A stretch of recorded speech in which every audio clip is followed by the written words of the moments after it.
আজকে আমি আপনাদের বানিয়ে দেখাবো রুই মাছের কালিয়া। কাতলা মাছের কালিয়া তো অনেক খেয়েছেন, এইভাবে একবার আমার মতো করে রুই মাছের কালিয়া বানিয়ে খেয়ে দেখবেন তো খুবই সুন্দর খেতে লাগে।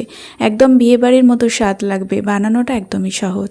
নমস্কার বন্ধুরা, কেমন আছেন আপনারা সবাই? আশা করছি সবাই অনেক ভালো আছেন। আজকের রেসিপি শুরু থেকে শেষ পর্যন্ত দেখুন, আশা করি আপনাদের ভালো লাগবে। তো চলুন আজকের রেসিপি শুরু করি। তো তার জন্য প্রথমে এখানে আমি রুই মাছ ভেজে নেব। পরিমাণ মতো সরিষার তেলকে ভালোভাবে গরম করে নিয়েছি। এবার আমি লবণ আর হলুদ মাখিয়ে রাখা রুই মাছগুলোকে দিয়ে দিচ্ছি। এখানে আছে 500 গ্রামের মতো রুই মাছ। আর মাছগুলোকে আমি আগে থেকে একটু লবণ হলুদ মাখিয়ে রেখে দিয়েছিলাম। চাইলে আপনারা কাতলা মাছটাও নিতে পারেন, তবে একবার কিন্তু রুই মাছ দিয়ে বানিয়ে খেতে পারেন, খুবই সুস্বাদু হয়। তো এখানে মাছগুলো দেওয়ার পরে একদম উল্টে পাল্টে দুটো সাইড ভালোভাবে একদম হালকা লাল লাল করে ভেজে নিয়েছি। এবার মাছগুলোকে উঠিয়ে নেব। একদম সহজ কিছু উপকরণ, আর তার সঙ্গে রান্নাটাও খুব সহজ। রেসিপিটা দেখুন, আশা করি আপনাদের অনেক ভালো লাগবে।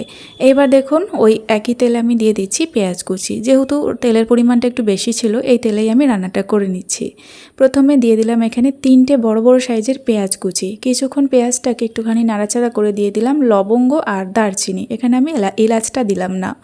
এবার পেঁয়াজটাকে একদম লাল লাল করে ভেজে নিলাম। পেঁয়াজ যখন ভাজা হয়ে যাবে তখন এর মধ্যে দিয়ে দিচ্ছি 1 চামচের মতো আদা আর রসুন বাটা।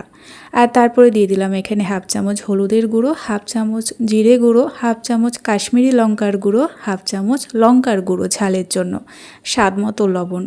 সমস্ত কিছু এখন ভালোভাবে মিশিয়ে বেশ কিছুক্ষণ ধরে এখন মশলাটাকে কষাতে হবে। মিনিট 2 হলো, এইভাবে কিন্তু কষিয়ে নিলাম। এরপর এর মধ্যে দিয়ে দিতে হবে 3 চামচের মতো টমেটো সস, আর সঙ্গে দিয়ে দিতে হবে 2 চামচের মতো টক দই। দইটা আমি ফেটিয়ে নিইনি, চাইলে আপনারা দইটাকে একটু ফেটিয়ে তারপরে দিতে পারেন। সঙ্গে স্বাদ মতো একটু চিনি দিয়ে দিলাম।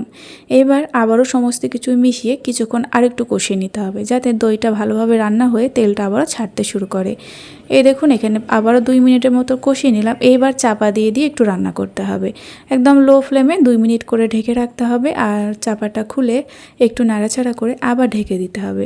এইভাবে 2বার থেকে 3বার করলেই একদম মশলাটা পারফেক্টলি কষানো হয়ে যাবে। মশলার সমস্ত কাঁচা গন্ধগুলো একেবারে চলে যাবে। খুব সুন্দরভাবে গ্রেভিটা কিন্তু রেডি হবে। তো এখানে 2-3বার আমার হয়ে গিয়েছে। আমি চাপা দিয়ে একদম লো ফ্লেমে মশলাটাকে কষিয়ে নিলাম। এইবার এর মধ্যে দিয়ে দেবো একটুখানি জল। এই সময় জলটা খুব একটা বেশি দিলাম না, অল্প পরিমাণে একটুখানি জল দিলাম। জলটাকে একটু নাড়াচাড়া করে দিচ্ছি। আর জলটা নাড়াচাড়া করার পরে যখন গ্রেভিটা ফুটতে শুরু করে দেবে, সেই সময় আমি দিয়ে দিচ্ছি এখানে ভেজে রাখা মাছগুলো। রান্নাটায় খুব বেশি জল দিয়ে ফেলবেন না, তাহলে কিন্তু মশলার স্বাদগুলো চলে যাবে, গ্রেভিটা খেতে ভালো লাগবে না। তাই সামান্য জল দিয়ে প্রথমে এই মাছগুলোকে দিয়ে দেওয়ার পরে এর মধ্যে অ্যাড করে দিতে হবে ফ্রেশ ক্রিম। ফ্রেশ ক্রিম এখানে আমি দিয়ে দিচ্ছি আমুলের ফ্রেশ ক্রিম, মোটামুটি 1 চামচের মতো ফ্রেশ ক্রিম এখানে দিয়ে দিলাম। তার সঙ্গে দিয়ে দেবো এখানে 3টে মতো গোটা কাঁচা লঙ্কা, জাস্ট এটা ফ্লেভারের জন্য, এটাতে ঝাল হবে না। এবার ফ্রেশ ক্রিমটা ভালোভাবে একটুখানি মিশিয়ে নিচ্ছি কিছুক্ষণ। ফ্রেশ ক্রিম দেওয়ার পরে কিন্তু খুব একটা বেশি কষাতে হয় না, জাস্ট এখানে মিশিয়ে নিলাম। ফ্রেশ ক্রিম দিলে কিন্তু গ্রেভির টেক্সচারটা দারুণ আসে, খেতেও খুব ভালো লাগে। ফ্রেশ ক্রিম মেশানো হয়ে গেলে তারপর এখানে আরেকটু সামান্য জল দিয়ে, আর তার সঙ্গে আমি দিয়ে দিচ্ছি এখানে কাসুরি মেথি। এই কাসুরি মেথিটা অবশ্যই দেওয়ার চেষ্টা করবেন, এটা দেওয়ার পরেই দেখবেন রান্নার টেস্টটা একদম বদলে যাবে। তো কাসুরি মেথি একটুখানি ভালোভাবে নেড়েচেড়ে মিশিয়ে 2 মিনিটের জন্য আরেকটু ঢেকে রেখেছিলাম। তো ব্যাস, এখানে কিন্তু রুই মাছের কালিয়া একদম রেডি। একদম দারুণ একটা স্মেল আসছে, বিয়েবাড়ির যেমন রান্নাগুলো হয় ঠিক সেরকমই স্মেল থাকবে, আর খেতে তো অপূর্ব হয়েছিল। তো এখানে রেডি একদম। এবার আমি এটাকে কিছুক্ষণ ঢেকে রাখছি গ্যাসের ফ্লেমটাকে অফ করে।